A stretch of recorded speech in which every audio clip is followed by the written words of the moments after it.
मित्रों, अगर भारत के इकोनॉमी की बात करूं तो 2014 से पहले तक भारत की इकोनॉमी रेंग रेंग करके चलती थी। जैसे सांप सीढ़ी का खेल होता है कि हम 2 कदम आगे बढ़े, किसी सांप ने डस लिया और नीचे आ गए। भारत के साथ भी कुछ ऐसा ही होता था। कभी अमेरिका डस लेता था, तो कभी पाकिस्तान डस लेता था, कभी यूरोप डस लेता था, तो कभी अरब के देश डस लेते थे। लेकिन उसके बाद 2014 में एंट्री होती है एक मंझे हुए खिलाड़ी की, और उसके बाद खेल का पैटर्न थोड़ा बदल जाता है। अब सांप नहीं डसेगा, अब हम सीढ़ियाँ चढ़ेंगे।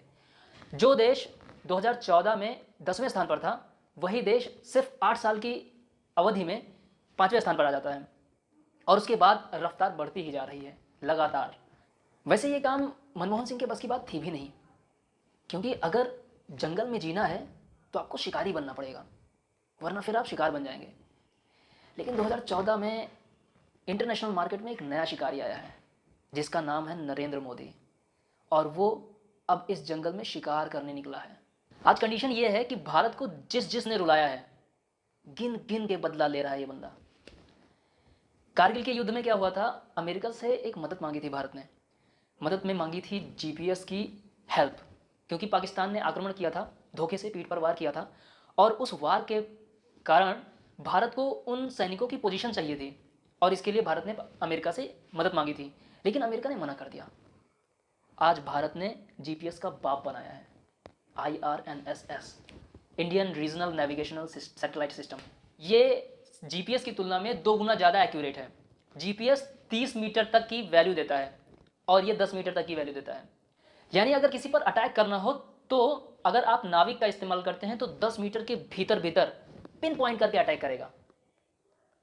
अब भारत झुकेगा नहीं। लेकिन अब भारत ने कुछ ऐसा किया है जैसे भारत अमेरिका के सीने पर चढ़ गया हो और कह रहा हो, अब हमारी बारी आ गई है। वो जो अमेरिका करता था अब तक, तेल इराक का बेचेगा अमेरिका, तेल कुवैत का बेचेगा अमेरिका, अब बारी आई है भारत की। तेल वियतनाम का बेचेगा इंडिया, तेल रूस का बेचेगा इंडिया, Su-30 MKI रशिया का बेचेगा इंडिया। यूरोप के देशों ने रसिया पर बैन लगा दिया कि रसिया अब अपने गेहूं को निर्यात नहीं कर सकता है। ये बात जब भारत को पता चली तो भारत ने कहा, ठीक है भाई, बैन लगा दिया है, कोई बात नहीं, पूरा माल लदवा दो हमको, हम बेचेंगे। अब भारत रसिया के गेहूं को प्रोसेस करेगा और पूरी दुनिया को बेचेगा।